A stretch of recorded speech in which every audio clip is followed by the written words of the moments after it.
भय ही अधर्म है. Fear is the only sin. Press subscribe, bell icon and like button. Jainworld.com 25 years of service to Jainism.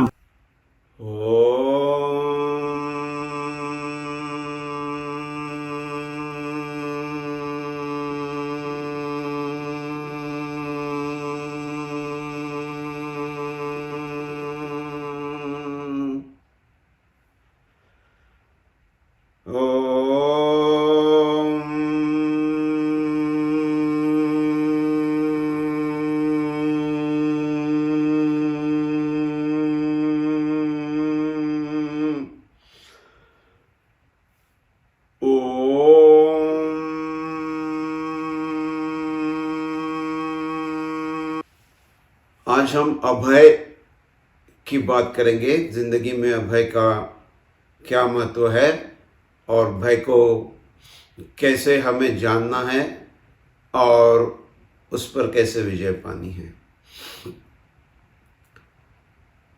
तो ध्यान की दिशा में बहुत से टेक्निक्स हमने देख लिए हैं और उसी दिशा में एक महत्वपूर्ण और एक टेक्निक जो है कि अभय की दिशा में, भय से अभय की दिशा में हम कैसे चले जाएं. तो गहराइयों में हम ध्यान की दिशा में बढ़ते जा रहे हैं. कायोत्सर्ग सर्ग से लेकर तीन गुप्ती से लेकर तो चेतन शक्ति का ऊर्ध्वगमन, 7 चक्र या 9 चक्र या 11 या 13 चक्र जो इम्पोर्टेंट है उसकी भी हमने चर्चा की. और फिजिकल बॉडी के बगैर जो हमारे सूक्ष्म शरीर है, तेजस बॉडी या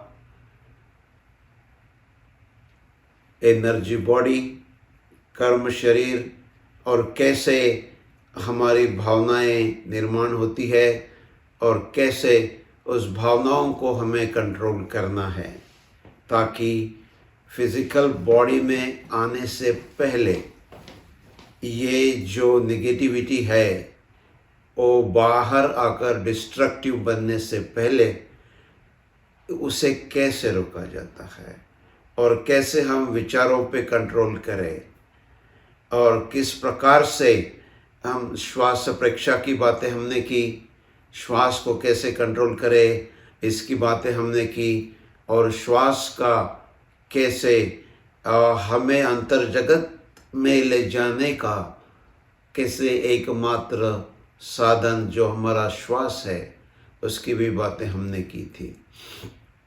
और बहुत सी जो टूल्स और टेक्निक्स की हमने बातें की है. तो उसी दिशा में आज हम अभय की बातें करेंगे. तो आहार निद्रा भयमैथुनंच सामान्य तब पशु भी नराणाम. तो आहार है, निद्रा है, और मैथुन यानी कि काम वासना है, और भय, ये चारों सब में होते हैं. तो भूख तो है, नेचर कंट्रोल करती है कि भाई कितनी भूख लगी, आपको कब भी खाना है, क्या है. नींद है, नेचर कंट्रोल करती है, कंपलसरी है ना. आदमी को ऑप्शन दिया जाए तो ज़िंदगी में अब कभी सोएगा ही नहीं, वो बोलेगा अरे वेस्ट ऑफ टाइम है, मगर नेचर कंट्रोल इट. सो मजबूरी है कि हमें सोना पड़ता है, मजबूरी है कि खाना पड़ता है, पानी पीना पड़ता है. और जैसे कि नेचर की साइकिल चलती रहती है, तो जैसे जवानी आ गई तो सेक्स बिकम्स डोमिनेंट और फिर उस प्रकार से. तो ये कॉमन है. भय जो है प्राणियों का लिमिटेड दर्जे का होता है क्योंकि ज़्यादातर अपने जान को बचाने के लिए वो उतना डर, मगर आदमी का डर जो है वो बहुत बहुत प्रकार से होता है. और क्योंकि आदमी के पास मन होता है, विकसित मन होता है, सौदनी पर्याप्तक हम कहते हैं। तो कि मन हमारा बहुत प्रगल्भ है, बहुत जागरूक है, और इसलिए डर की बहुत सी सारी जो प्रक्रियाएं हमारे मन के द्वारा होती हैं। तो 80% या उससे भी ज़्यादा प्रक्रियाएं डर की हमारे मन के माध्यम से होती रहती है। और डर जो मन के माध्यम से होता है उसमें मेजॉरिटी जो है कि रियल नहीं होता है। एक इमेजिनेशन कर लिया कि भाई अरे ऐसे हो जाएगा, अरे वैसे हो जाएगा, अरे वैसे हो जाएगा, और वो इमेजिनेशन में ही 80% जो है कि हम अपनी शक्ति को नष्ट कर देते हैं। तो इसलिए भय को जानना बहुत बहुत इम्पोर्टेंट है, क्योंकि भय से सारी शक्तियाँ जो हमारी है, उसकी जो पोटेंशियलिटी है, जो हमें उसका फ़ायदा मिल सकता है, वो उससे हम वंचित रह जाते हैं। तो एक मदर ईगल है, तो मदर ईगल अपने छोटे पिल्ले को कैसे उड़ाना सिखाती है, बहुत इंपॉर्टेंट है बात जाननी। तो दूर ऊपर ऊपर एकदम पहाड़ के टॉप में वो ले जाती है, जहाँ से पूरा एकदम ड्रॉप है, प्लंज है, एकदम सीधा। और तो वहाँ पे जाके तो उसके समझो 3 4 5 छोटे छोटे पिल्ले हैं, तो ले जाती है उनको और वहाँ से उनको पुश कर देती है। तो उस पिल्ले के पास करीबन 1 मिनट रहता है, या तो वो उड़ ले, और नहीं उड़ता है तो वो गिर के मर जाएगा, क्योंकि इतनी ऊंचाई से वो गिर रहा है नीचे। तो बहुत बार ऐसे हो जाता है कि समझो 4 पिल्ले हैं तो 2 मर गए, क्योंकि वो नहीं खुल पाए उनके पंख, उतने में उनको धीरज नहीं आया, उतनी शक्ति नहीं आई, तो गिर के मर जाते हैं। और 2 जो है समझो 4 में से 2 50% जो है कि वो उड़ने में काबिल हो जाते हैं। और गिर गए, जख्मी भी हो गए, तो वहाँ पे दूसरे जंगली जानवर फॉक्स वगैरह रहते हैं, वो खा लेते हैं उसको। तो एक मुर्गी थी, तो मुर्गी ने मदर ईगल को कहा, ऐसे ही मदर ईगल और नीचे कभी पेड़ पे आ गई और मुर्गी आ गई, उसने कहा कि बहन एक बात तुमसे कहनी थी, तुम तो मदर हो और ये क्या अपने 2 बच्चों को मार देती हो और 2 उड़ाती हो, तो बहुत बुरी बात है। मुझे देखो, मेरे सारे बच्चे हैं तो मैं उनको उड़ाना सिखाती हूँ, तो कोई नहीं मरता है, क्योंकि मैं ग्राउंड में बैठ के यहाँ से उनको सिखाती हूँ उड़ाना। तो आप भी ऐसे क्यों नहीं करती, है ना? उन्हें ग्राउंड पे लेके आओ, वो वहां से उड़ाना सीखो, और तो मरेंगे नहीं फिर। तो ईगल मदर ने कहा कि बहन तुम्हारी बात तो बिल्कुल ठीक है, मगर यदि मैं ग्राउंड में रखकर मेरे पिल्लों को उड़ाना सिखाऊंगी, तो जैसे तुम्हारे बच्चे हैं कि 5 फीट 6 फीट उड़ते हैं, उससे ज़्यादा नहीं उड़ सकते, तो मेरे बच्चे भी अभी जो वहाँ से मैं उनको ड्रॉप करती हूँ, तो जब वो उड़ना सीखते हैं तो वो आसमान की ऊंचाइयों में 1 मिनट में चले जाते हैं। और तुम्हारे बच्चों की तरह मैं ग्राउंड में से उनको सिखाऊंगी तो 5 6 7 8 10 फीट वो चले जाएंगे, तो वो ईगल नहीं बनेंगे। तो ईगल यदि मेरे बच्चों को बनना है तो उन्हें निडर होकर वहां से छलांग लगानी ही पड़ेगी। तो यही हमारे जीवन में होता है कि जहां भी हम डर गए तो ईगल की तरह आसमान को हम छू सकते थे, वो कैपेबिलिटी हमारी निकल गई। एक मुर्गे की मुर्गे की बच्चे की तरह हम कुछ फीट ऊपर चले जाएंगे। तो डर जो है हमारी सारी शक्तियों को कुंठित कर देता है, छोटी कर देता है, बहुत छोटी कर देता है। और इसलिए जिस किसी को भी ईगल की तरह आसमान में छलांग लगानी है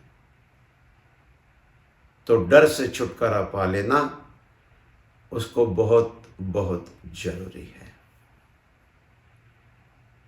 तो डर में अनेक ऐसी होती है चीजें कि जो नहीं है मगर डर के मारे हम समझ लेते कि है और उसी को डिफेंड करने में लग जाते हैं कि जो रियल नहीं है,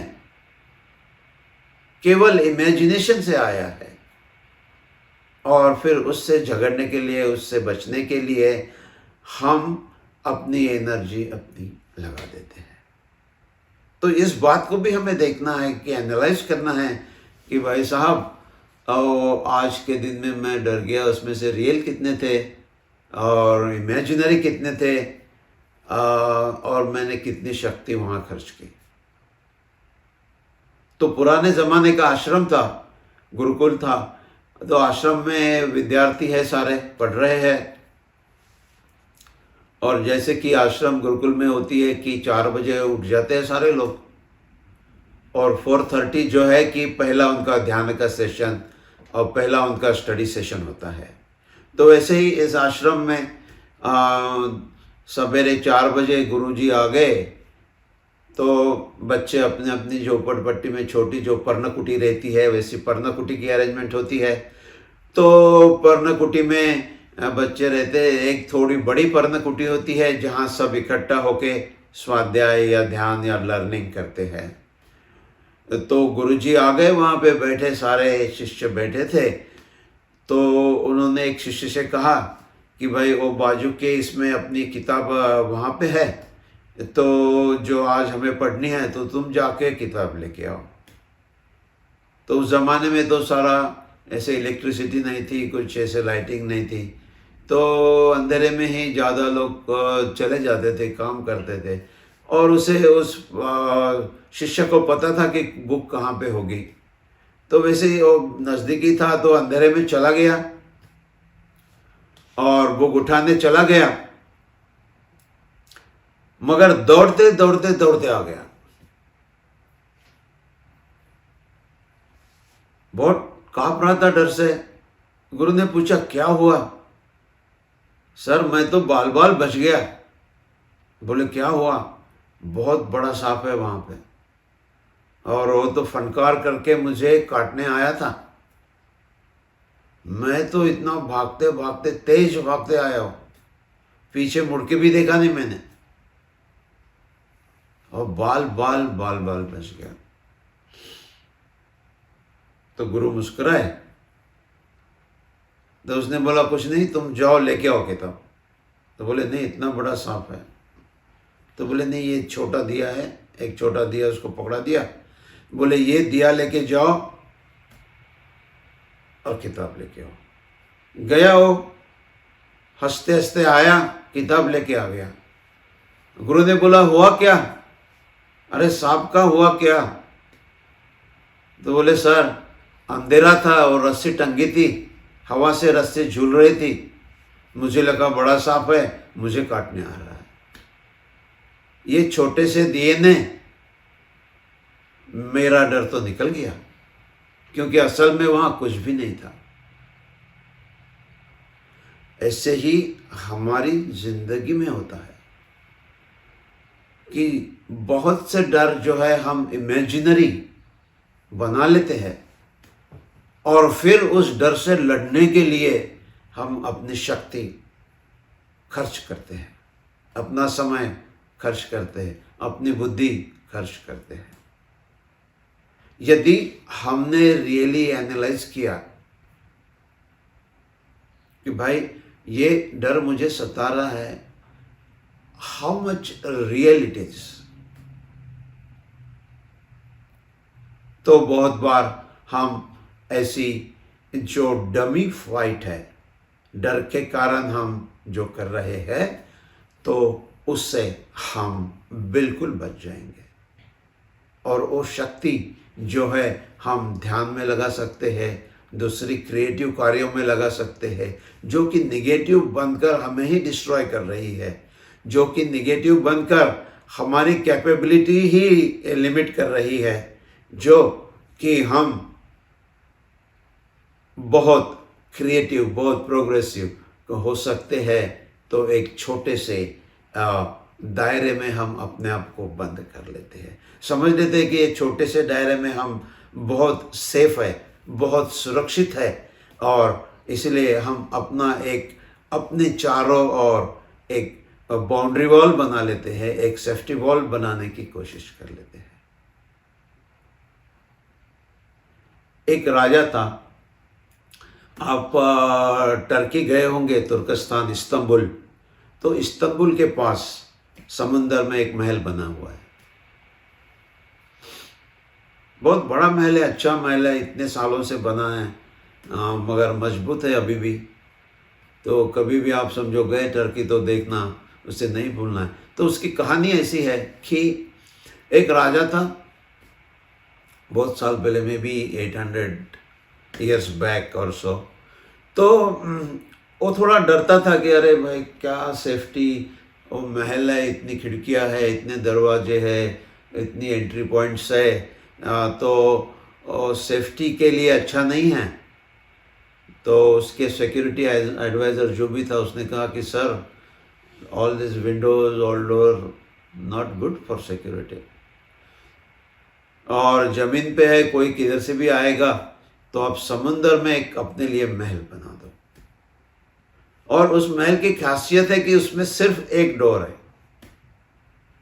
बाकी कोई खिड़कियां नहीं, कोई दरवाजे नहीं, कुछ नहीं है। तो कारण यह है कि खिड़कियां दरवाजे नहीं है तो कोई उधर से आएगा, कोई इधर से आएगा, बिल्कुल नहीं है। तो उसने सिक्योरिटी कर ली पूरी, समुंदर के अंदर बन गया महल, एक ही दरवाज़ा है, और उसके आगे उसने 100,000 सोल्जर्स रख दिए। बड़ा खुश हो गया कि एकदम सेफ्टी हो गई, अभी कोई डर नहीं है। उसका दोस्त भी था बाजू में, उसका राज्य था, और राजा भी देखने आया, बड़ी तारीफ उसने सुनी। तो अपने दोस्त से कहा, अरे देख दो, मुझे भी दिखा दे, ऐसा महल मैं भी फिर बनाऊंगा। तो दिखाया उसने, सब देख के आया, अरे वाह, बहुत बढ़िया, बहुत बढ़िया। और फिर जा रहा है वो वापस। तो जाते जाते फिर उसने कहा अपने दोस्त से कि अच्छा हुआ तूने दिखा दिया मुझे, अभी जाके मैं भी ऐसा महल बनाऊंगा। तो वहाँ रास्ते में एक भिखारी बैठा था, जोर से हंसने लगा। तो वो जो राजा था, उसका दोस्त, उसने पूछा, भाई साहब आप क्यों हंस रहे हो, हंसने की क्या वजह है? तो भिखारी बोला कि जब से महल बना है मैं यहीं बैठा हूँ, यहीं भीख मांगता हूँ, तो ऑलमोस्ट, और यहीं रहता हूँ, तो 24 घंटे मैं देखता हूँ महल के दरवाजे को। तो आप कहते हो कि बहुत अच्छा महल है, मगर इसमें एक खामी है, बहुत है, उसके कारण सिक्योरिटी आपकी सब खत्म हो जाएगी। तो राजा बोला क्या खामी है? तो बोले एक दरवाज़ा जो है, एक दरवाज़ा आपने लगा दिया तो उस दरवाजे से तो कोई भी जा सकता है। तो आप ऐसे करो कि आप अंदर रहो और इस दरवाजे से बंद कर दो, ईंटें लगा दो, वहाँ पे सीमेंट चूना लगा दो और बंद करके फिर अंदर बैठो, तो आप बिल्कुल सेफ हो जाओगे। तो राजा बोला, अरे अंदर बैठ गए तो मर गए, ऐसे ही हो गया। तो बोले हाँ, वैसे भी तो आप ऐसे बनाओगे तो 95% तो आप मर ही गए हो, है ना। अभी एक दरवाजा बाकी है, उसको भी बंद कर दो। तो डर के कारण हम भी इसी प्रकार से जो पॉसिबिलिटीज, जो हम कुछ कर सकते थे, जहाँ छलांग लगा सकते थे, जहाँ कोई बिग पोटेंशियलिटी हमारी थी, उसको हम वहाँ से सारे खिड़की दरवाजे बंद कर देते हैं। क्यों? कि हमें एक सेफ्टी चाहिए, क्योंकि हमें एक सिक्योर परिस्थिति चाहिए कि भाई हाँ, मेरा परमानेंट जॉब है, 9 to 5 जाता हूँ, या मेरा बिजनेस चल रहा है, सवेरे 8 बजे से रात को 8 बजे तक जाता हूँ, और थोड़ा मेरा बैंक बैलेंस है, भाई अपना अपना घर है, फैमिली है, क्या हुआ? Secure, safety, security. तो सेफ्टी सिक्योरिटी में जिसकी रॉन्ग नोशंस है, तो हमने अपने आप को बहुत छोटा बना दिया। तो सबसे इंपॉर्टेंट बात है कि जहां पर आपको you want to blossom yourself, तो एक स्किल जो होती है कि तूफान के साथ रहने की स्किल जो है वो हमें डेवलप करनी पड़ेगी। क्योंकि तूफान जहाँ पर है और तूफान के बीच में हम हैं, तो हमारी मैक्सिमम पोटेंशियलिटी जो है वो वहाँ पे चैलेंज हो जाती है और वो सारी ओपन होके बाहर आ जाती है। तो एक हमेशा से कि जहाँ ज़्यादा से ज़्यादा पोटेंशियलिटी है, डेंजर है, अननोन थिंग्स है, वहाँ हम रहे तो जो हमारी ताकत है, तो है ना। तो कहते हैं कि भाई तूफानों से क्या डरना, क्योंकि यही एक मौका है देखने का कि जोर कितना बाजुए कातिल में है ना। हमारे बाजू में कितना जोर है, ये तो वही टेस्ट होगा कि जहाँ एक्सट्रीम चैलेंजेस होंगे, नहीं तो पूरी पोटेंशियलिटी कहाँ टेस्ट होगी।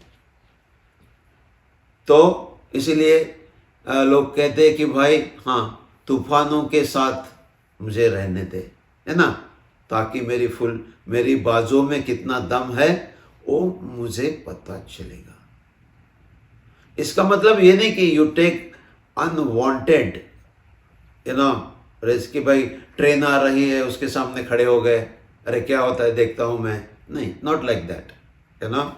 बट जहाँ भी पोटेंशियलिटी है, और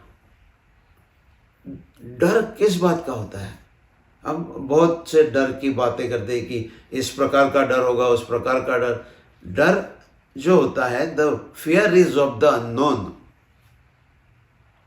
एक ही फियर होती है कि fear is of the unknown, कि ऐसा मैंने किया तो क्या होगा, मुझे पता नहीं है। ये मैथमेटिकल इक्वेशन हम नहीं डाल सकते कि भाई 2 + 3 = 5। जिंदगी में मैथमेटिकल इक्वेशन काम नहीं करते हैं, because you don't know the situation जो है कि हमें पता नहीं है कि how it is going to develop. तो इसलिए अनसर्टेनिटी होती है, अननोन फैक्टर होता है, और अननोन फैक्टर के लिए यदि हम प्रिपेयर्ड नहीं हैं तो हम अपने पैर पीछे खींच लेते हैं। तो जो आदमी फेयरफुल है उसकी पर्सनैलिटी डिवाइडेड है। One part of the personality says, अरे भाई ये तो करना चाहिए, बिल्कुल इसमें तो ये एडवांटेज है। Immediately the second part of the personality comes in, says, अरे क्या, थोड़ी बुद्धि का उपयोग करो, इतनी बड़ी रिस्क, माय गुडनेस, फिर ये मेरी सिक्योरिटी, मेरी स्टेबिलिटी, इसका क्या होगा। तो फियर जो है अनदर इंपॉर्टेंट पार्ट, वो आपको डिवाइड कर देती है, आपके एनर्जी को डिवाइड कर देती है, और ताकि फिर आप you are happy where you are, है ना। जो एक कंफर्ट जोन जिसे हम कहते हैं कि भाई कंफर्ट जोन में मैं हूं, कंफर्ट जोन से बाहर जाऊं तो मुश्किल हो सकती है। तो कंफर्ट जोन में जो है, हम कंफर्ट जोन में जो रहना चाहते हैं वो बहुत ज़्यादा, बहुत बेमिसाल ऐसे काम नहीं कर सकते, because you are limiting yourself within a safety network. तो ये इम्पोर्टेंट बात जो है कि इसको एनालाइज करते जाना है, और फियर फैक्टर को हमारी ज़िंदगी से निकाल देना चाहिए। एक सुंदर कहानी है। तो श्रेणिक राजा जो था भगवान महावीर के समय में, और उसका पुत्र था अभय कुमार। तो अभय कुमार बहुत इंटेलिजेंट था, उसकी अनेक कहानियाँ हमारे शास्त्रों में है। तो एक दिन ऐसे हो गया कि अचानक जो उसका नेबरिंग किंगडम वाला राजा था,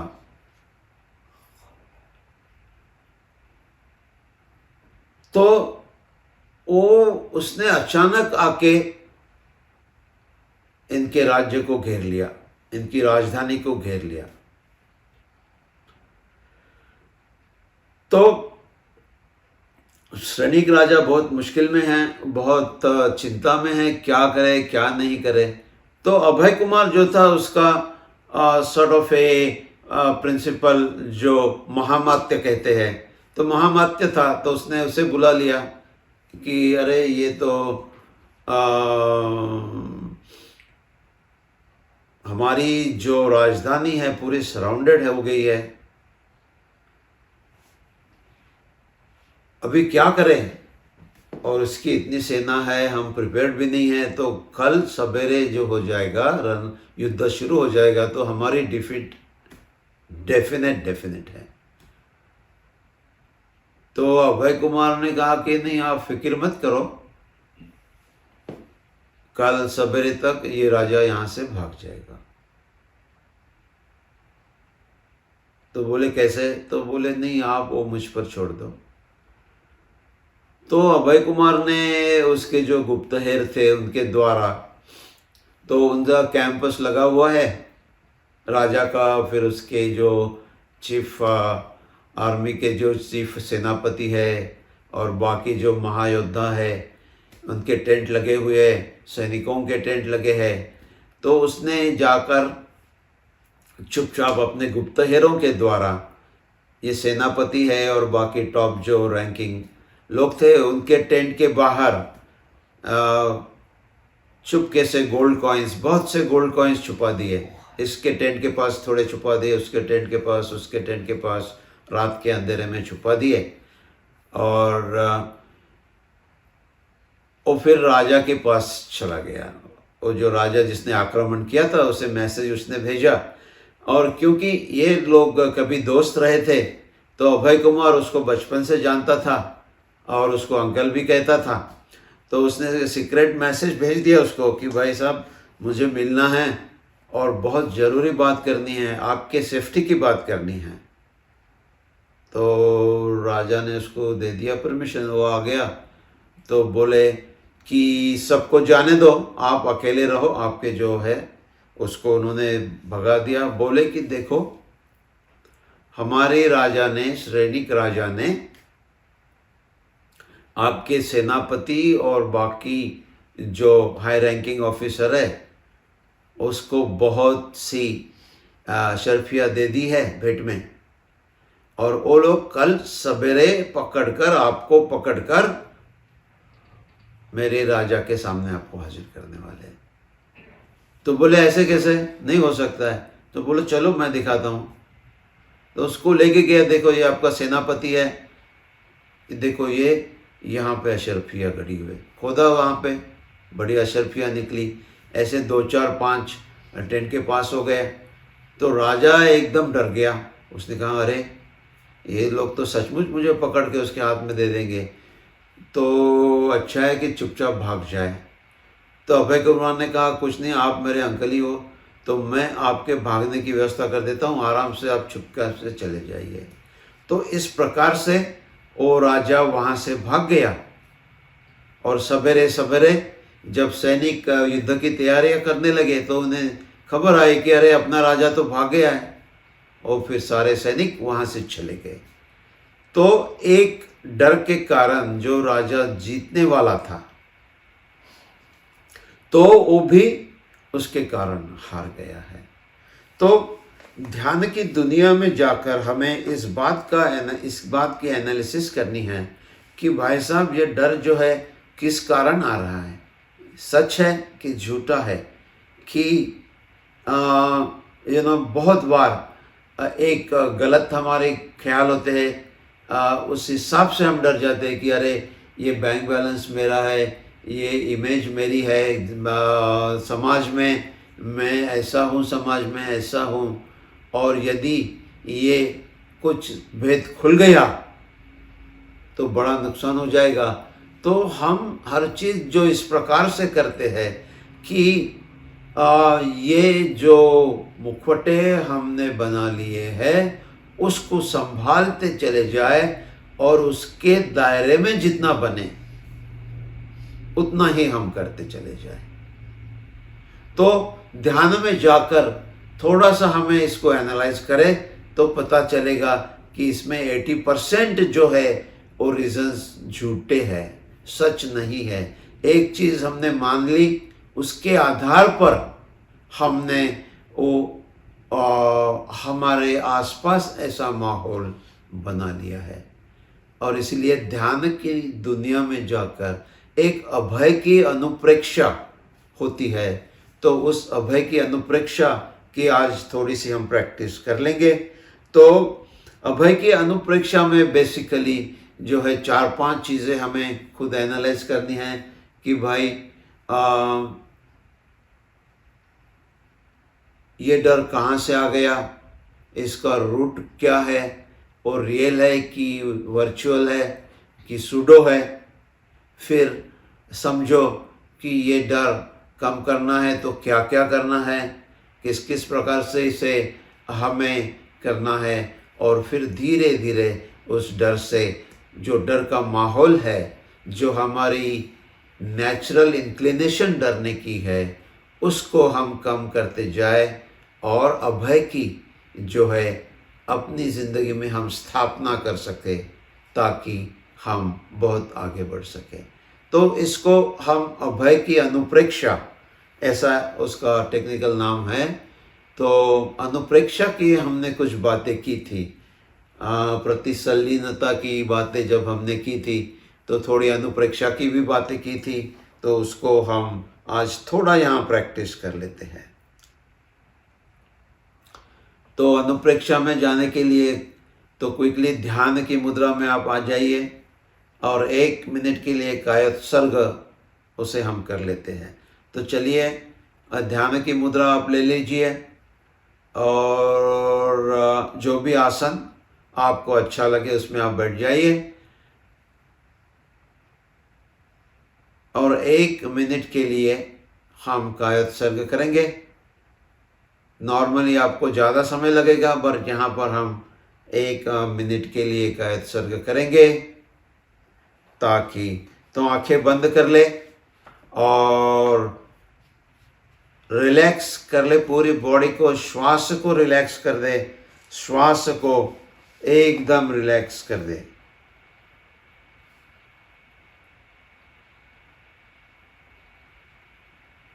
और श्वास पे ध्यान दे, श्वास की द्वारा बाह्य कुंभक, अंतर कुंभक, श्वास लेना, श्वास छोड़ना, उच्छ्वास छोड़ना, ये सारी चीज़ें आप क्विकली कीजिए ताकि you are ready to go into the inner. तो चलिए श्वास को हम देखते चले जा रहे हैं और धीरे धीरे धीरे धीरे हम शरीर को टोटली रिलैक्स करके और अंतर जगत में धीरे धीरे जाने की कोशिश कर रहे हैं।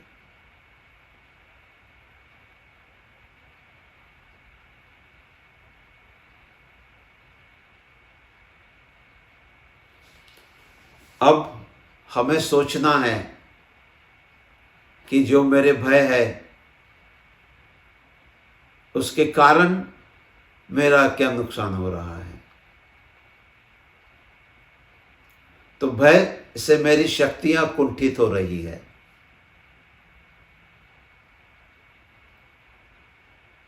भय से मेरी शक्तियां कुंठित हो रही है, इसे आप रिपीट करते जाइए।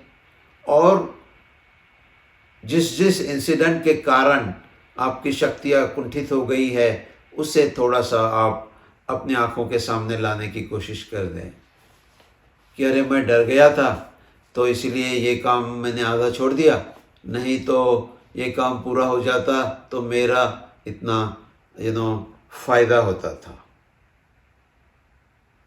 तो जो कुंठित शक्तियाँ हो गई हमारी उसके कारण। दूसरी एक चीज़ होती है कि जो डरता है उसके सभी डराते हैं, सब लोग उसको जो है कि भीगी बिल्ली बना के रख देते हैं। तो जैसा आपके ज़िंदगी में कभी हुआ कि लोगों ने डराया, आप डर गए, उसको थोड़ा सा रिकॉल करना है। और ये जो है कि लोग डराते हैं हमें, जो वीक है, जो वीक होता है उसे और डरा लेते हैं।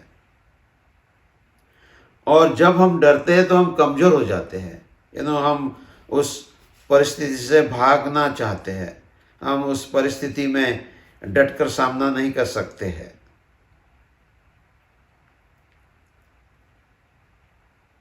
और जो निडर होकर काम करता है उसको सारी शक्तियाँ उसको मदद कर लेती है। ये 3-4 बातें जो है इसको हम एक एक इंसिडेंट हमारी ज़िंदगी का लेकर उसको दोहराते चले जाएंगे। तो आप दोहराते जाइए कि भाई साहब डर के कारण जो कुछ अच्छा काम करना चाहता था मैं, वो मैंने आधा छोड़ दिया या नहीं तो उसको नहीं किया।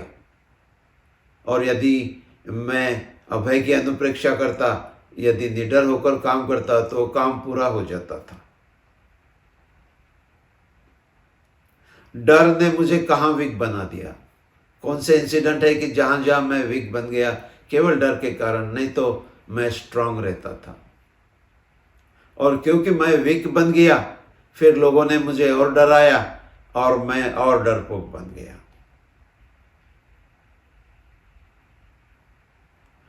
और इसमें से कितने रियल थे डर और कितने इमेजिनरी थे, कितने मेरे मन में आया ऐसे होगा ऐसे होगा ऐसे होगा, और इसके कारण मैं पीछे हट गया।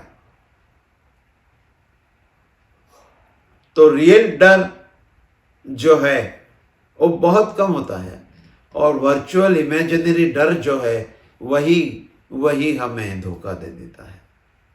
मन हमें वहीं पर धोखा दे देता है और हमें वहां से परावृत्त कर देता है। तो इसी प्रकार से इसको हमें रिपीट करना है और 3 बार इसे रिपीट करते जाइए। 2 मिनट तक और इसे हम रिपीट करेंगे ताकि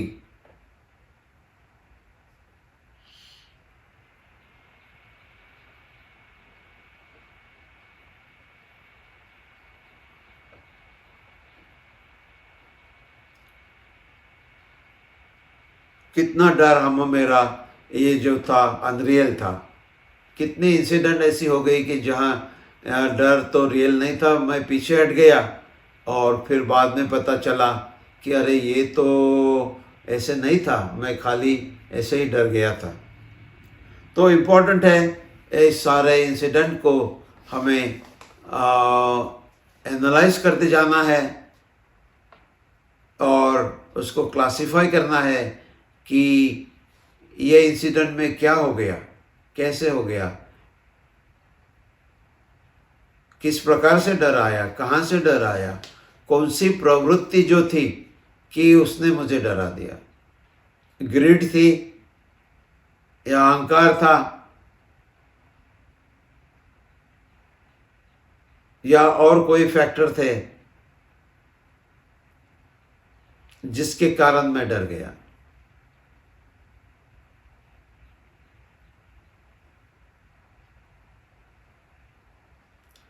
और ध्यान में जब हम जाते हैं तो अलग प्रकार के डर आ जाते हैं, क्योंकि एक डर आता है कि अरे जो अपनी असली पर्सनैलिटी है वो हमें देखनी पड़ती है और बाहरी दुनिया में हमने बहुत अलग पर्सनैलिटी प्रोजेक्ट की है और हमारी असली पर्सनैलिटी अलग होती है। तो उस डर को भी एनालाइज करना है कि मैं अपनी असली पर्सनैलिटी एक्सपोज नहीं हो जाए इसलिए डर रहा हूँ, और इसलिए ध्यान की दुनिया में मैं गहरे जाने से डरता हूँ, क्योंकि फिर मुझे बदलना पड़ेगा और बाहरी दुनिया में फिर मैं एक्सपोज होते चला जाऊँगा तो डर की एनालिसिस में ये जो इधर जो हमारा डर है, ध्यान की दुनिया में जाने से जो रोकता है हमें गहराइयों में, तो ध्यान की दुनिया में बहुत बार हम आधे आधे चले जाते हैं कि बाहर की दुनिया की इमेज तो हमें रोकनी है, वैसे ही रखनी है, और अंदर की दुनिया में तो बदलाव करने हैं। तो वो फिर हम इस डर से बदलाव नहीं करते कि अरे बाहर मेरी इमेज जो है एक्सपोज हो जाएगी। तो इस डर को भी हमें एनालाइज करते चले जाना है, ताकि जो आधा आधा बटा हुआ है हमारा, आधा मन इसमें लगा है, आधा मन उसके अपोजिट जो है खींच रहा है पीछे, तो इस दुविधा से बचने के लिए हमें अभय की अनुप्रेक्षा करनी है रोज।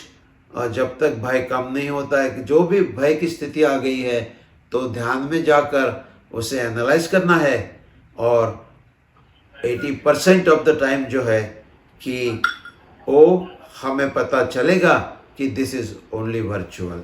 तो धीरे धीरे हम इस एनालिसिस को करने में कामयाब होते चले जाएंगे। तो यहाँ पर कोई सवाल हो गए तो हम एक दो सवाल यहाँ ले सकते हैं। विनोद जी, संधू। हाँ जी, कैसे हैं आप? बस जी, फर्स्ट क्लास। अच्छा, जो लास्ट सेशन में आपने स्टार्टिंग में बताया था, हाँ, तल्लीनता का और संलीनता, प्रति संलीनता का चैप्टर आपने लिया था, जो टॉपिक लिया था। हाँ जी, तो मैंने आपका वीडियो भी देखा था, उसके बाद शायद वो वीडियो अपलोडेड था, तो मैंने वो पूरा वीडियो भी देखा था। हाँ, तो उसमें स्व और पर का भेद है। तल्लीनता में आप पूजा कर रहे हैं दूसरों की, और प्रति संलीनता में आप स्व में जाके बात कर रहे हैं। बिल्कुल। तो वो तो घर में होगा। अगर आप मंदिर में प्रतिमा जी के सामने बैठकर हाँ, पूजा पाठ करते हैं, तो उसमें ये कॉम्बिनेशन होगा, या बेसिकली तल्लीनता प्रति संलीनता में से किस चीज का हमें सहारा लेना चाहिए? हाँ जी, तो प्रति संलीनता या संलीनता, तो प्रति संलीनता जो है कि जो निगेटिविटी है हमारे अंदर, है ना, तो उससे अपनी चेतन शक्ति को निकालकर पॉजिटिव में लगाना है। That is the objective. हाँ, तो पूजा में आप बैठे हैं, है ना, तो in majority cases you are associated with the outer, है ना, आप क्रियाकांड में लगे हुए हैं। हाँ, वो मूर्ति है उसे भी देख रहे हैं, कुछ पढ़ रहे हैं, किताब भी है सामने, बहुत से लोग व्हाट्सएप के मैसेज को भी रिप्लाई कर रहे हैं। कोई आता है, उसके क्या कपड़े हैं, अरे ये तो उसने 10 बार पहने, आज वही पहन के आया है, और अरे ये तो इसकी नेकलेस तो नई दिखती है, इसके झुमके तो नए दिखते हैं। तो मन हमारा जो है वो it is busy in 100,000 things. तो बाहर जो हम पूजा में बैठे हैं, and I am not criticising, it is for everybody, है ना, तो वो पूजा में हम 100% नहीं होते हैं। और प्रति संलीनता की बात जो है इनर की बात है, you know, you have to go deep inside yourself. So first तो आपने कायसर्ग कर लिया, 3 गुप्ती साध ली, देन यू आर गोइंग। तो मतलब बाहर से आपका छुटकारा हो गया, बाहर कुछ भी नहीं है। अच्छा, दूसरी बात होती है कि मूर्ति की, तो मूर्ति का जो यूज़ होता है, really the real reason why the मूर्ति इज़ देयर, तो जब भी हम कुछ काम करते हैं पूजा में भी जो है, हम कहते हैं कि प्रतिष्ठित करना है ना, अत्र तिष्ठ ठ ठ वगैरह हम कहते हैं। भाई मूर्ति वहाँ है, फिर भी क्यों प्रतिष्ठा करनी है? सो वो मूर्ति की जो हम आह्वान करते हैं कि भाई आके बैठो यहाँ, हाँ, तो वो कहाँ बैठाना है? अपने मन के अंदर, हृदय में बिठाना है उसको। वहाँ तो भाई मूर्ति बैठी ही है, उसको क्या बिठाना है? तो जो आह्वान जो है कि जो इष्ट देवता हमारी जो सामने है, उस इष्ट देवता को अपने हृदय में स्थापित करना है। That is the process. अत्र तिष्ठ तिष्ठ जो है ना, तो लोग जाते हैं थोड़ा चावल डाल दिया ऐसे चला, no, that is not, that is a जो है कि क्रिया, द्रव्य क्रिया हो गई, उसकी भावक क्रिया को भूल गए लोग। तो भावक क्रिया जो है कि उस मूर्ति का जो मेन रीज़न होता है कि हम ऐसे ही स्थापित नहीं कर सकते, तो आँखों के सामने है तो हमने आंखें बंद कर ली, तो जो आँखों के सामने वो स्थापित करने में ईजी होता है। तो इसीलिए इट इज़ ए मीन्स, है ना, वो स्थापित करे। और अंदर जो स्थापित होगा वो जो उस प्रतिमा की, समझ लो आदिनाथ की है, पार्श्वनाथ की है, शांतिनाथ की है, चंद्र प्रभु की है, जो भी जिस भाव से आप उस प्रतिमा को वहाँ पे बिठाया है, यहाँ देख रहे हैं, तो उसकी जो क्वालिटीज़ है, that qualities needs to be highlighted, जो हमारे हृदय में उसको स्थापित किया है। तो इष्ट देवता को हृदय में स्थापित करना is the first step before doing the puja. तो हम एक मैकेनिकली जनरली कर लेते हैं, तो ये डिफरेंस होगा। तो प्रतिसल्लीनता जो है, इसलिए ध्यान का वो है कि बाह्य जो ध्यान है ना, तो उसका वो 6th स्टेप है ना। तो पहली 5 है, that is for conserving the energy, और 6th जो है कि जो हमारी एनर्जी है उसको करेक्टली चैनलाइज करना। तो प्रतिसल्लीनता का मेन कारण, ये जो ध्येय है वो है कि जो एनर्जी हमारी अभी भी निगेटिव में है, तो जो निगेटिव में है तो अधर्म ध्यान में चली जाएगी। और देखा था हमने धर्म ध्यान, अधर्म ध्यान में, तो अधर्म ध्यान में चली गई तो हम गलत दिशा में चले गए। जो हमने एफर्ट्स किए, जो शक्ति डाली, जो समय डाला, that is counter productive. Not only कुछ नहीं किया तो डैमेजिंग हो गई हमारे लिए। तो इसीलिए जो एनर्जी है उसको चैनलाइज करें और धर्म ध्यान की ओर ले जाए। This is a very important step जो भगवान महावीर ने कही कि भाई ध्यान में हमने इसके अंतरंग ध्यान किया और बाह्य ध्यान के भेद इसीलिए कर दिए उन्होंने कि सल्लीनता से, प्रतिसल्लीनता से you are ready to switch over to the inner, है ना। और स्विच कैसे करें, तो एनर्जी को you are totally channelising and focusing and getting it ready to explode. Because जो ध्यान की जो हमें है, क्या करना है कि हम कहते हैं कि ध्यानाग्नि का निर्माण करना है। ध्यानाग्नि का निर्माण कैसे होगा, only when the energy is exploding, है ना। गैस हमने जला दिया तो एक्सप्लोड हो रहा है, तो हीट तैयार हो रही है। एटम को स्प्लिट कर दिया तो उसमें से शक्ति निकल गई है। तो शक्ति को जब तक हम एक्सप्लोड नहीं करते उसकी बेनिफिट हमें नहीं मिलती है। तो प्रतिसल्लीनता से हमने एनर्जी को सारी निगेटिव से हटाकर पॉजिटिव में लाया है, ताकि now it is focused like a laser beam. And फिर अंतर तप में जाके फिर उसको ध्यानाग्नि में हम कन्वर्ट कर सकते हैं, ताकि जो हमारा कर्ममल है और उसके कारण जो सारी परेशानियां, सारे दुख, सारी पीड़ाएं, यातनाएं हमें आ रही है, उसको हम नष्ट कर लें। और कैसे नष्ट करना है कि जैसे उदाहरण दिया था भगवान महावीर ने कि बाहर आपका ड्राई ग्रास है या कुछ भी जलाने का ईंधन, उसका बड़ा हीफ है, तो अग्नि के द्वारा वो प्रज्वलित अग्नि है तो क्षण भर में नष्ट हो जाएगी। तो कर्म एक एक करके हम नष्ट करेंगे तो कभी बाहर आएंगे नहीं, तो उसको होलसेल नष्ट करना है। तो ध्यानाग्नि जरूरी है, ध्यानाग्नि है तो ही हम नष्ट कर सकेंगे, नहीं तो नष्ट नहीं होगा। तो प्रतिसल्लीनता is a turning point, you know, कि ये सारी शक्ति को, तो मेनली प्रतिसल्लीनता जो है अंतर जगत की बात है। आपको ध्यान में जाकर and you are focused only on yourself 100%, and सारी निगेटिविटी निकाल कर you are focused on one एक, जैसे laser beam is focused on one point. तो वैसे आपकी एनर्जी फोकस हो गई है, ताकि आगे जाकर आप ध्यान की गहराइयों में जा सकते हो। So this is the difference.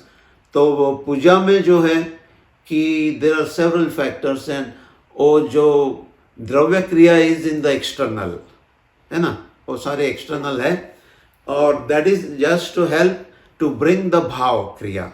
But 99% लोग हैं जो भाव क्रिया को भूल जाते हैं, and keep busy them in the द्रव्य क्रिया.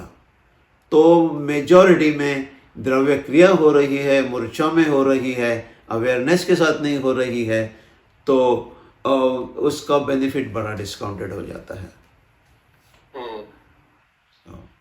बट बहुत अच्छा प्रश्न है, वेरी वेरी इम्पोर्टेंट. एंड तो बाहर की दुनिया में जो हम हो जाते हैं तो उसको लीनता शब्द है ना. सो दैट इज द लीनता is you are attached with the other, है ना. तो एक जो शार्प शूटर है, जिसको मारना है तो he is attached with that man और टोटली फोकस, 100% फोकस है और 99 भी नहीं है. हम ध्यान में तो 99 से भी कम हो जाते हैं, मगर वो शार्प शूटर जो है is 100% focused. But that is a लीनता, he is focused on the other. तो पूजा में जो है कि हमारी मेजॉरिटी लीनता हो जाती है, क्योंकि we are associated with several outer things, और जो द्रव्य क्रिया हमारी हो रही है वो बाह्य जगत में, बहिरात्मा में हो रही है. और प्रतिसलीनता अंतरात्मा की बात है. अंतर जगत में जो आप चले गए, अंतरात्मा बन गए हो, and then you are focused on purifying the चेतन शक्ति, so that is where it is really helpful. Okay, thank you Vinodji, thank you so Good. much. Press subscribe, bell icon and like button.